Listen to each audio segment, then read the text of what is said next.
So that sound is the waterfall in the background that you can't see because we're in a little cave here.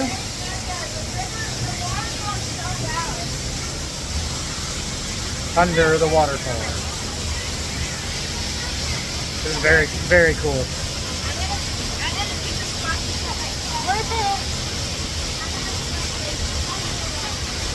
It's like it's going right into my head. While in Oregon, we knew we wanted to see some of the famous waterfalls the region is known for.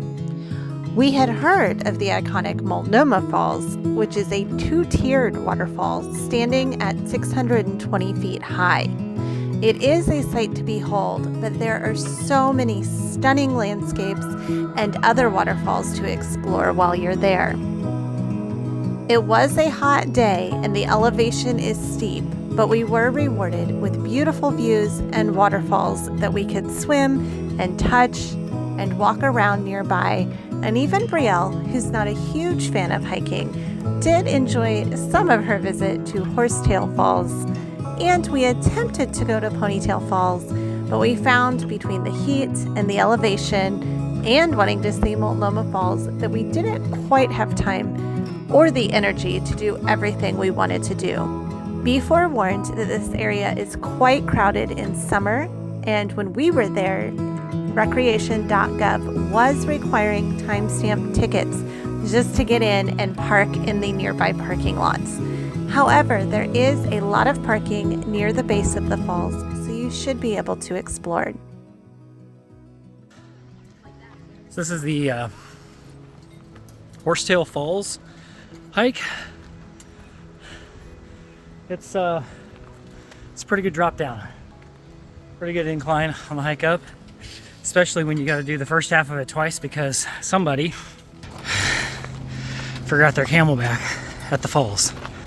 Fairly narrow path. I mean, there's enough room for people, but it's kind of narrow. A lot of people, not a ton of shade. So we're gonna stop here and at least catch my breath. I don't know about their breath, but I'm gonna catch my breath. I said we're gonna stop here and catch my breath. Oh, you out of shape, people? Oh. I mean, she was calling you fat for wanting hiking sticks. I guess I'll eat her Luna bar then. No. Luna bars are designed for women. I don't care. So a man can't eat them? Can confirm that a man can eat them and like them. They taste good. Whew. Very beautiful area, very scenic. Show you guys the view. Whew. Whew. Steep incline area here. Here we go. Okay.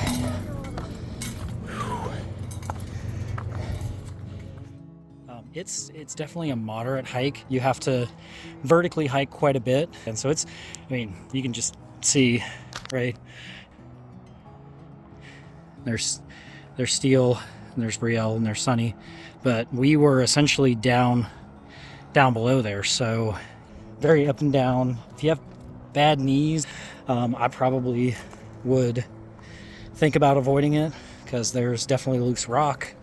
There is, you got to take some big steps sometimes to get up and over a spot, but the kids can do it. No issues there. Brielle is not the best hiker, but they're doing great. Sunny is obviously, this is sort of her element, is hiking. She really likes doing this stuff. I don't mind it. I like the views and stuff. I don't want to hike just to hike. Super cool views. You can see the entire, I guess, the valley. I think this is I don't know if this is the Columbus River. I think it is.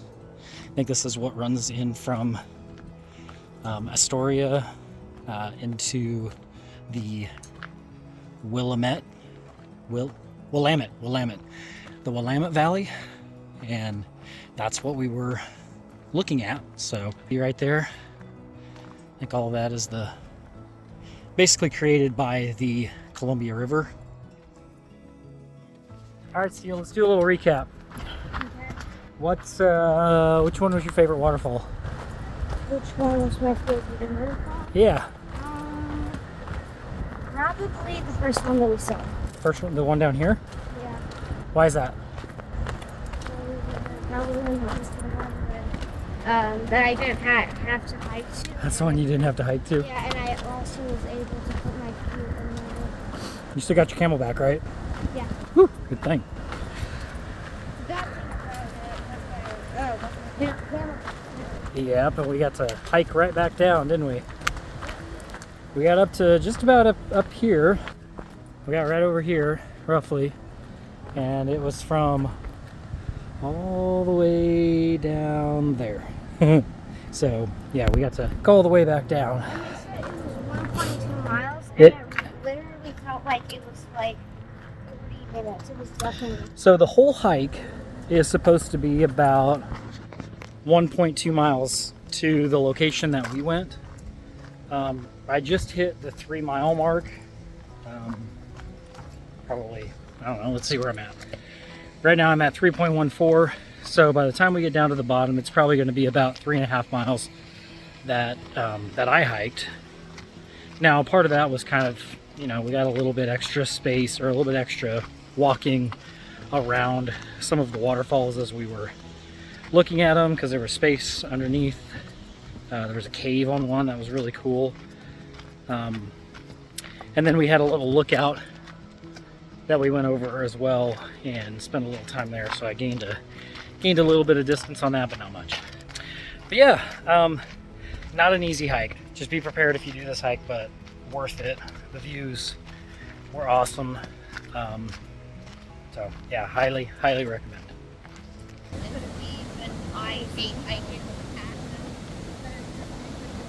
Hi, Brielle. Oh my god. I did not know that was you. I was about to say, look, there's a dude down here. How could they not know it's me? At least you look ridiculous. At least I didn't say, look at that loser. Look at that guy or something. What? I just was like, why is that guy standing down there without his foot? Because it is hot. Okay, so we got a truck full of complainers. Not me. I'm having a blast. Not Sunny. I just gave it 5 stars on all trails. Yeah, I mean, overall it was 3.24 on my watch. So, round trip. The elevation gain, I think, was what. The elevation is, well, and the trail is very rocky, so Very rocky. it's not an easy trail. I would probably rate it not even super moderate. If you have knee problems, trekking poles would be helpful coming back down. She said the exact same thing that I've already said. Oh, did you already say that? Oh, how funny. I think there's guys here. Let's let you finish this here. As I was coming down the switchbacks, I thought, oh, I know why people with knee problems like trekking poles, because they do support you on the way down. But yeah, steep elevation. If you don't like heights, be careful. If you have small children, be Don't push careful. them. Seal, you almost fell off a cliff, didn't you? He did. I got some footage of him. I've had many think it was moments of me almost dying. He was like, But this. I'm still alive. Okay, but please be careful. Don't tell mommy you're almost dying. That's scary. Yeah, but it was fun. I enjoyed it. It is hot. Everybody's Scared really freezer. sweaty, and it's cool up there. But the rest of everything is pretty hot. I thought it was cool. That's because you were there, man. You brought the cool. Okay, now we're heading to So Multnomah. Multfalls. Yeah, it's listed as Mult everywhere, but Multnomah. We got the timestamp. You have to do the permit. $2. Recreation.gov to get in right now. It's just in the summertime, but it's because it's so popular. So we are on our way there for our permit time. Yes! Yes! 400 feet, that's so far away. That's so far away. That is not even as far as the falls are tall. Mind blown. This is pretty down here. This little creek. Yeah, it's all right. And there's the falls. There's the bridge. Here's the shot, right?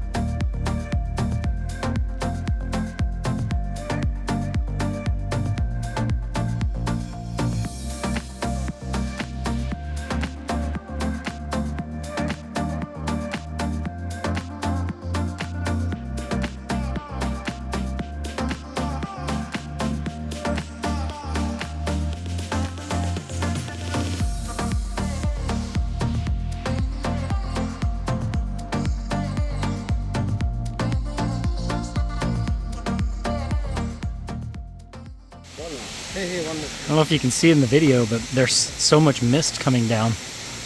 Look at all the mist coming down.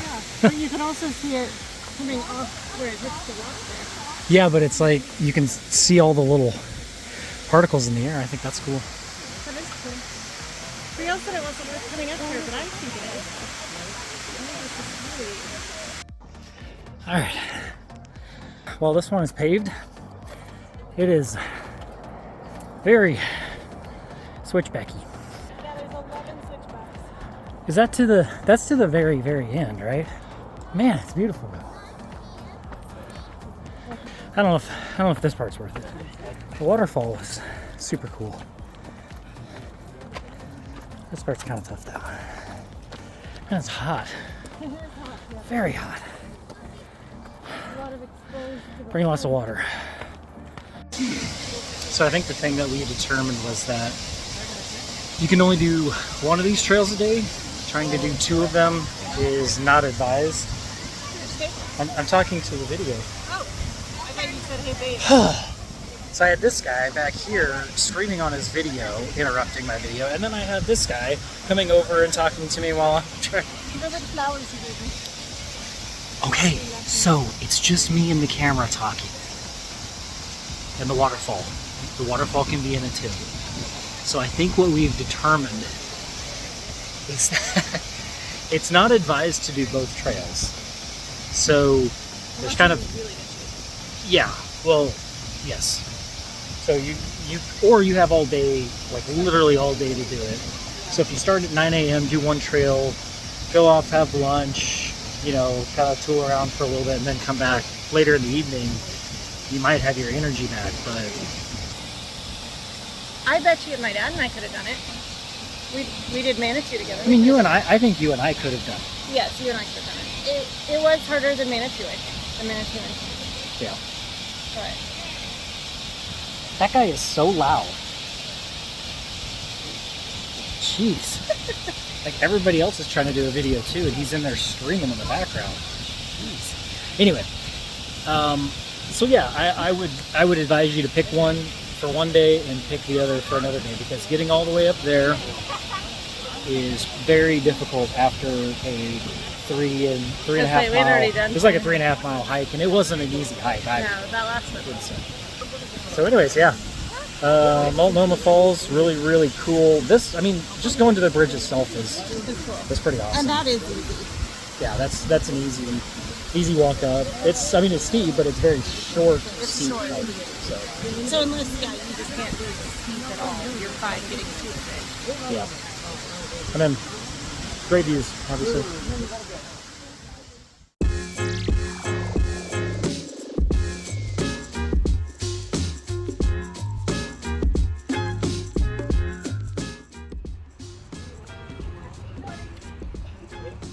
Is that good feeling?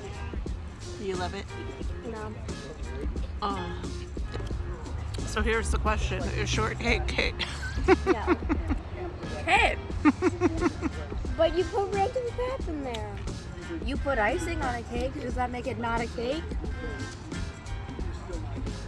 What was that? The only icing thing is the whipped cream.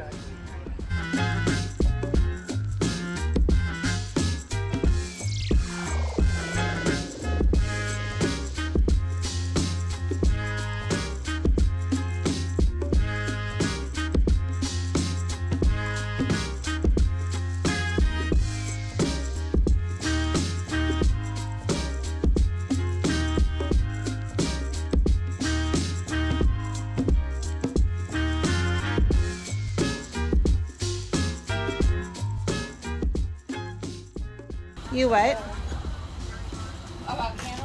Yeah. I'll eat it if it's there, but I don't want it. Hey, don't beat all of it. Okay. You can touch it, but don't get in a fight with it. Okay.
an announcement. What did you just say, Boo? What did he say? No, tell me. He said that Mommy does not pay attention. Wait, Mommy. Wait, I have an announcement. Nothing. Ugh. He said that I don't pay attention when I drive, It's American flag. and he wonders why the signs exist. Look, it's an American flag. Why the signs exist if I'm going to drive faster than the speed limit. Well, it's perfect Wow. for Daddy. In complaining about mommy's driving things, look at this cool fruit.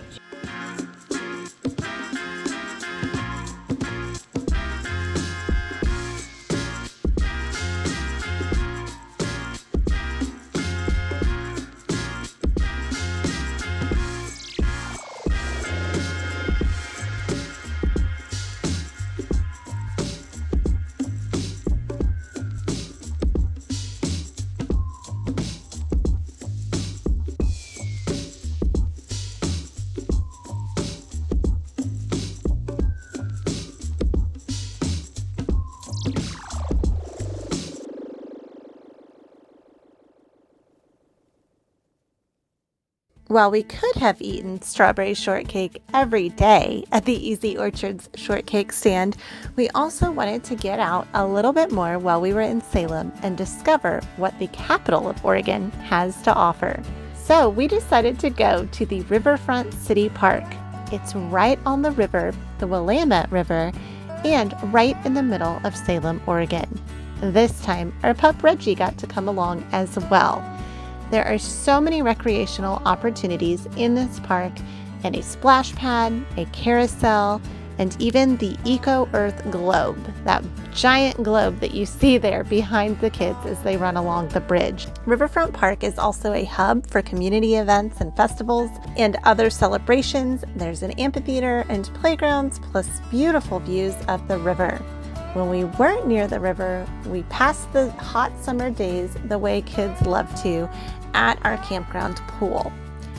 We stayed at a beautiful RV resort with many full-time families, which meant the kids had a lot of friends to play with, and I even adopted some children as my own while we were there. Best laundry facilities around Salem, Oregon as well. So if you're in the area, check out the RV resorts, because there's not as many parks around where you can actually camp with your RV. It was so nice that even when it was too cool to swim, we hung out there anyway.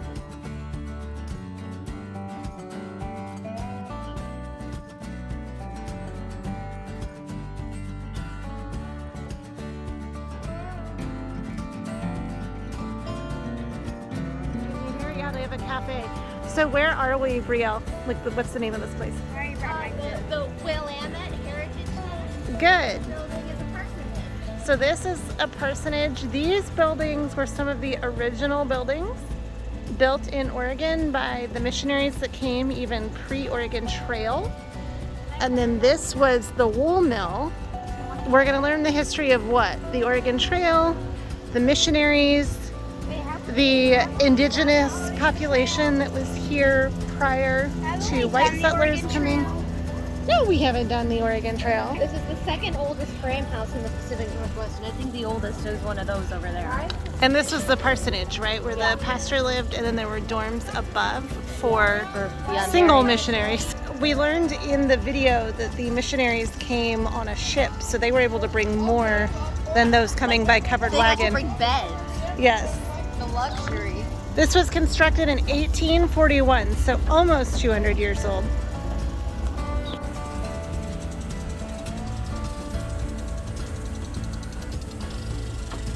Inside the parsonage, the birthplace of the Methodist Church in the Pacific Northwest, which is interesting. My grandfather was Methodist.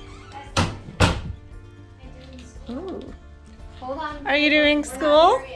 Here's my homeschooled kid doing school. Let me read this room, and then I'll be in there, okay, Boo? Teacher sucks, so I have no idea how to play.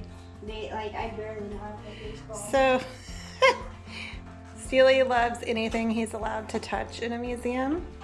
And this is Garfield's trunk. It's full of all sorts of toys Something under here too. that he would have taken to school. I'm What's sitting under at the there? desk reading about Oh yeah, look at that tiny bed.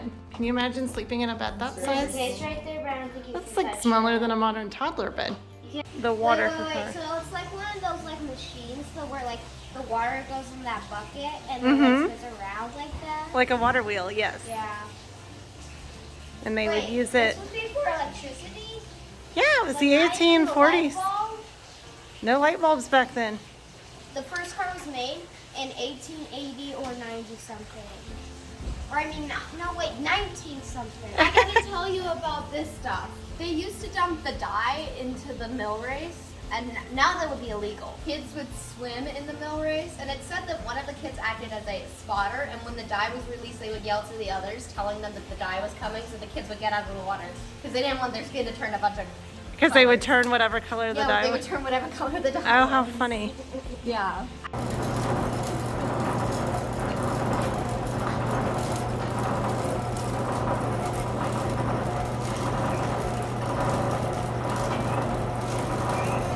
This one's a sample, so see that's why all the threads are different colors, because they put different spools of thread in there. Yeah. I was playing with patterns here. Okay.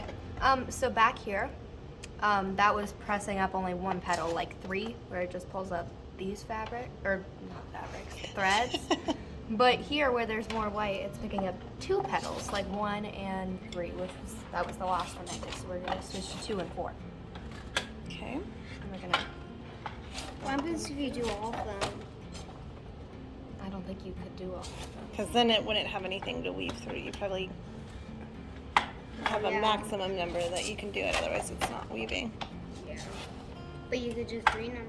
Well, your edges are pretty consistent too. That's good. Okay, break it. We're all doing some telemedicine here.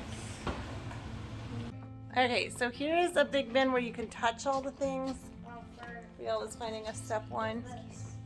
She's reading all the signs. Carding includes opening the wool fibers and arranging them. These kids are learning a ton. This is a really cool museum, and we've had it almost entirely to ourselves today.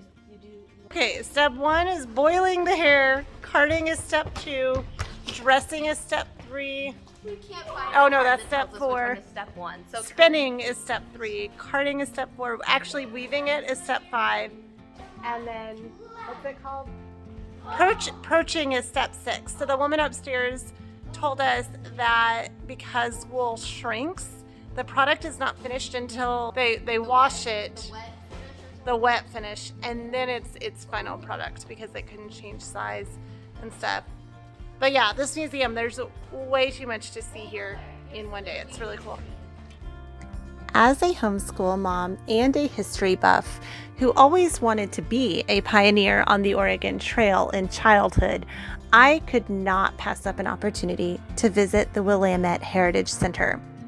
Even if you are not any of those things, it is well worth a visit though, and we were blown away by the amount of things we were able to learn, as well as all the interactive exhibits on site.